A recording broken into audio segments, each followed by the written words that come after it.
À Saint-Piast, je pense que c'est un bâtiment d'exception, qui est hélas méconnu dans la région, qui est souvent plus connu à l'étranger parce qu'on parle souvent de Saint-Pierre, d'abord pour l'histoire de Saint-Pierre, mais aussi par cette collégiale, lieu exceptionnel, qu'il faut, j'incite chacun à voir venir, entrer, prendre du temps. Là, c'est une phase qui terminera en partie l'œuvre entreprise il y a 50 ans par mon père. On a créé les premières verrières, cette grande verrière sur la façade, puis après les restaurations des parties basses, la mise en sécurité du chevet, la haute nef, voilà. Cette tranche actuellement est peut-être la plus intéressante, c'est chapelle absidiale, toutes ces carolles très lumineuses, on va rendre cette lecture scénique très juste et seul exemple de vitraux 16e dans la métropole lilloise. Tous les autres, la Treille en a de très beaux, mais ils sont 19e, donc c'est à la façon d'eux.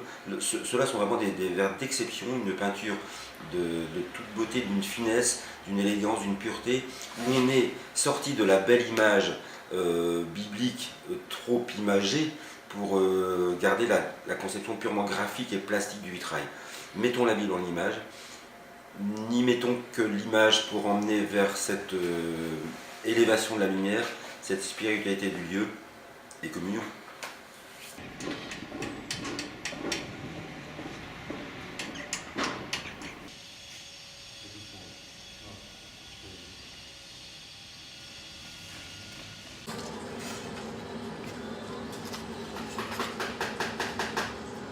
On nettoie les vitraux sur l'extérieur, donc pas du côté de la peinture.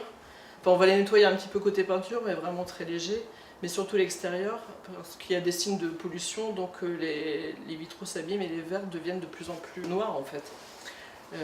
Donc ce qui était encore d'origine, encore correct, on l'a gardé aussi. Mais voilà, ici il n'y avait absolument plus rien, donc c'est ici qu'on est venu faire des gabarits, et puis avec des morceaux de pièces, on savait à peu près la couleur que c'était. Donc on peut recouper comme c'était avant. Donc puis les pièces vont être repeintes entièrement. Donc là, avec quelques fragments de pièces qui nous restent, on va pouvoir imaginer un drapé. Bon, évidemment, on ne sait pas exactement comment c'était à l'origine. On peut juste vraiment imaginer par rapport à d'autres vitraux qui sont dans un meilleur état. Enfin, voilà, on essaye de faire au mieux et au plus proche de ce qui pouvait exister avant. Donc quand j'expliquais tout à l'heure, on va, par rapport à des fragments qui vont nous rester, on va imaginer les volumes. Donc là, il y a une première cuisson qui a été faite parce qu'en fait, quand on termine une pièce, on doit la cuire à 630 degrés dans un four spécial. Et donc à cette température-là, la grisaille va venir se fixer sur les pièces de verre. Donc c'est une poudre, ce sont des oxydes de métaux qu'on mélange avec du vinaigre ou de l'eau et de la gomme arabique pour lier l'ensemble. Et donc on obtient une peinture comme ceci en fait, quelque chose d'assez fluide qu'on va venir appliquer sur les pièces de verre et travailler avec des pinceaux divers. Si c'est un blaireau qu'on va venir faire des petits effets, etc. sur les pièces. Les pièces sont terminées, on vient les mettre dans ce four. Donc voilà, c'est ce qu'on appelle un four en cloche. Et on vient poser toutes les pièces sur un fond de plâtre.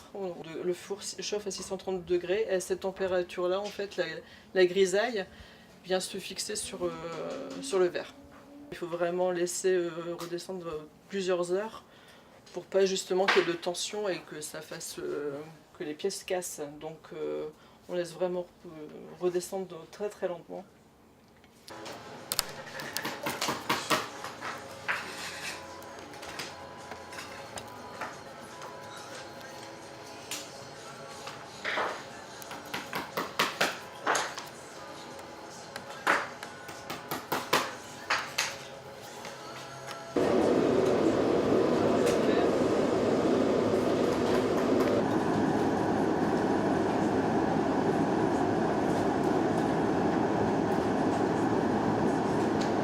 Des dernières étapes de restauration, c'est l'étape de masticage. Donc en fait on va venir badigeonner les vitraux entièrement de mastic. Donc c'est un mastic assez liquide et à l'aide d'un pinceau, comme ceci, on va venir badigeonner le vitrail. Et en fait, on va faire entrer le mastic à l'intérieur des plombs, ce qui va permettre d'avoir des vitraux plus rigides, plus étanches. Voilà, c'est ce que je voulais dire. Après le masticage, on vient mettre des attaches sur les vitraux pour pouvoir mettre ce qu'on appelle les vergettes. Donc en fait, la vergette est une barre métallique qui va venir soutenir le vitrail quand il sera posé.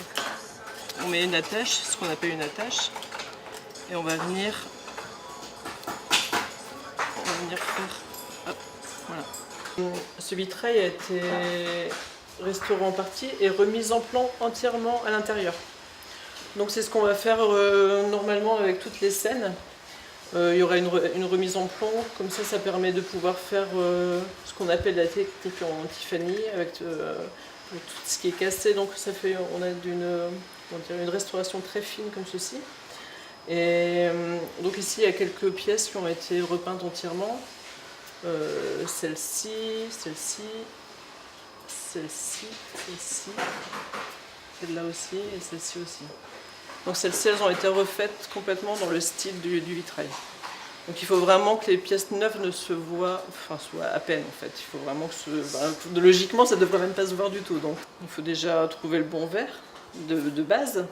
Et ensuite, il faut vraiment trouver la bonne technique. Et en plus, quelquefois, oui, voilà, il faut vraiment être au plus près des nuances. Ici, il y a une petite différence. C'est un petit peu moins lumineux en fait, la couleur qui est derrière.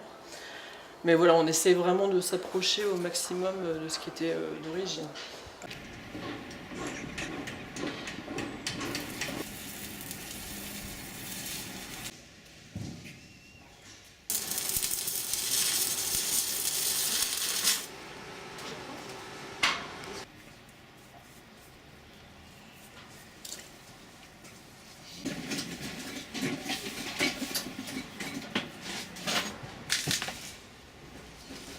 Je vais reprendre quelques mots qui étaient ceux de mon père. L'art du vitrail est de toucher avec les yeux et de voir avec la main.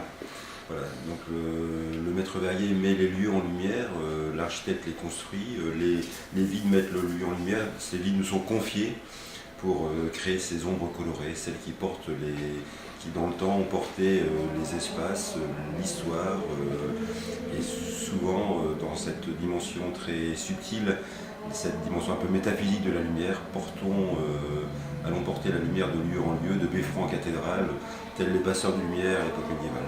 Nom qui était donné au maître verrier d'ailleurs à l'époque médiévale.